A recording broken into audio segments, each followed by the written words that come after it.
But some new news just notified me on my phone. Jamal Adams has gone to the Seahawks for a first-round pick in this next year's draft, a first-round pick in 2022, a third-round pick in next year's draft, and a kind of unknown player. Man, that is big news. I mean, I expected Jamal Adams to be gone soon, but to the Seahawks, I wasn't so sure.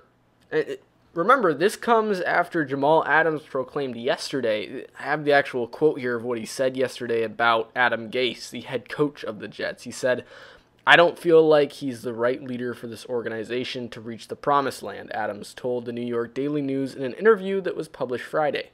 "As a leader, what really bothers me is that he doesn't have a relationship with everybody in the building." And I think it was unlikely that he was going to stay in the terrible organization that is the New York Jets, especially considering those comments. But just taking a look at their overall statistics from last year really worries me for this upcoming season, man. As well as how well Darnold is going to develop in that system, which is a good thing for every other team in the AFC East. The Bills, the Patriots, and the Dolphins are all on the upside. The Dolphins have a new strong head coach, just drafted Tua Tagovailoa. The Patriots have got Cam Newton, and they're trying to build the next step in the dynasty. The Bills are trying to start to build the dynasty behind Josh Allen, and that's newly star-studded offense with Stephon Diggs. So things are looking up in the AFC East, but now things are looking down for the Jets. You're talking about a bottom-of-the-trash offense, rated 32nd in the league with a mid-range defense at 16th in points allowed. So right off the bat, the best thing they have going for them is their defensive capabilities. And now you have their best defensive player outright, you can't really debate it, calling out the organization to the point where they were quite literally forced to trade him away.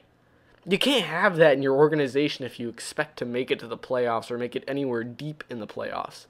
From an outside perspective, it almost looked like the Jets had a shot at a positive upcoming season. I was honestly very interested in them. In my predictions, I predicted the Jets not to make the playoffs, but they were kind of a team that in my eyes was like, maybe they could surprise me. If Darnold really has a relevation in this training camp and this preseason and really builds this offseason up and just really turns it around this upcoming season, I was willing to see the Jets as a possibly dark horse, making a run for that 7th seed, considering they went 7-9 last year. But I fear that possibility and that positivity that once filled my mind when thinking of the Jets is very quickly fizzling away after this trade. The Jets don't have a ton of star players that can be seen as leaders within the organization. You got Le'Veon Bell, who didn't have an amazing season last year. He's been kind of quiet within the team. I mean, he's a running back. You don't always want a running back leading a team. You want a defensive guy, or you want your quarterback, or your head coach. I mean, you always want your head coach. But in terms of players, a defensive guy or a quarterback is the perfect leader. You arguably want a guy on each side. You want your quarterback to lead the team well, and you want a defensive guy to lead the team well. So the Jets, like I said, don't have a ton of star players that can be seen as leaders within the organization. And in fact, I'd say Adams and Darnold were really the only two that had shown an ounce of leadership within that team. Now you're losing Adams, and the fan base has been exposed to the fact that Adam Gase will never bring the Jets to the Super Bowl, let alone the playoffs. And if you look at it from Darnold's perspective, it even gets worse.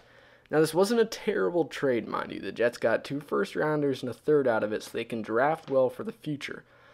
Now, for me, the problem comes not with the trade, but with why they took the trade in the first place, with why they were even looking to trade Adams, their best player. The Jets weren't looking to get rid of Adams in the first place because they know his worth. It was Adams who wanted to get rid of the Jets. Because of this, the situation has become insanely worse for Darnold. Adams has a voice within the league, within the team. He is listened to because of his undeniable talent. Adams has single-handedly dismantled any sort of order the Jets had before this week, due to the simple fact that every player who had previously respected Gase is now second-guessing if their choice was wise. Adam Gase has not held his own as a leader of the team, because Adams is more respectable. Just out of what they've proven in their NFL career, Adams has proven more in his NFL career than Gase has. And that's the main reason as to why I'm worried that the Jets players will sway towards Adams' judgment over Gase. I mean, you could see Le'Veon Bell wanting to leave the Jets soon. It's just a really tough situation overall. And again, Darnold is a developing quarterback. If anything, the worst thing for the Jets is that this trade really throws Gase on the hot seat. Now, I'm not saying that because I think Gase is the right coach for the Jets, but I'm saying that because I think Darnold is a solid franchise quarterback. But I believe if Gase goes, Darnold's going too. And what I mean by that is Gase just lost the Jets their best player due to his poor coaching and leadership. And the last thing that Darnold needs going into his third NFL season is an entirely new head coach along with an entirely new offensive system. And overall, what I'm worried about most is Darnold's development and how this will affect him in the long run. If Gase doesn't turn it around and is fired, Darnold's development could be thrown in reverse, almost all the way back to square one 3 years into his career. And everything he has built in Gase's offense could fall to the floor, and not gently. And seeing as how the front office of the Jets thought Gase was the right man for the Jets, worries me that if Darnold has to go through that conversion to a new offense, will the Jets front office just say, all right, let's reset the rebuild and draft a new quarterback? Will they give up on Darnold if he doesn't do well immediately in his fourth year if Gase is fired after this season? I don't see the Jets making the playoffs this season. If the Jets have a really bad year, 5-11, 4-12, Gase could be fired. And then you're looking at Darnold has to learn an entirely new offensive system and build a relationship with an entirely new coach. So in that instance, it's hard to expect that the Jets are going to hire the right guy considering the choice they made with Adam Gase. So in that instance, you're looking at the Jets. I mean, they're in a really bad spot right now. Jets fans are too, and most importantly, Sam Darnold is. Because he's developing. He's a young quarterback. He's going into his third year. He needs stability at the coaching position if you want this to work. But if Gase goes, if Gase can't turn this around, he's going to go. He's going to get fired, and Darnold is going to have to move backwards in his development already into his fourth year. And I'm talking about next year. Because Gase, if he's fired, I expect him to be fired following this season unless the Jets turn it around. So for Darnold, this is a bad situation. For the Jets, this is a bad situation. For Jets fans, this is a bad situation. You have your quarterback, and now the very stability of the team, the stability of the organization, and this rebuild that the Jets have attempted is fizzling apart, falling apart, all at the hands of Jamal Adams. And is Jamal Adams wrong? I don't think so.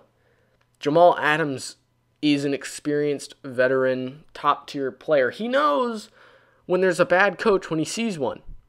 He knows football. He knows the NFL. So if there's any player we should listen to on the Jets, it's Jamal Adams. He's going to the Seahawks, which is going to make the Seahawks defense really strong. And the Jets are left with nothing but disorganization and a bad outlook on their future, a bad outlook on this season, and it really worries me for these Jets, man. It almost had me thinking they were moving towards a rebuild. The whole AFC East was doing it, besides the Patriots. The Patriots lost their top-tier quarterback, but they gained some new stuff. There's still light at the end of the tunnel for the Patriots, but for the Jets, I feel like that light is slowly burning out. Not slowly, actually, quickly burning out. And the Jets don't have a lot of time to fix it.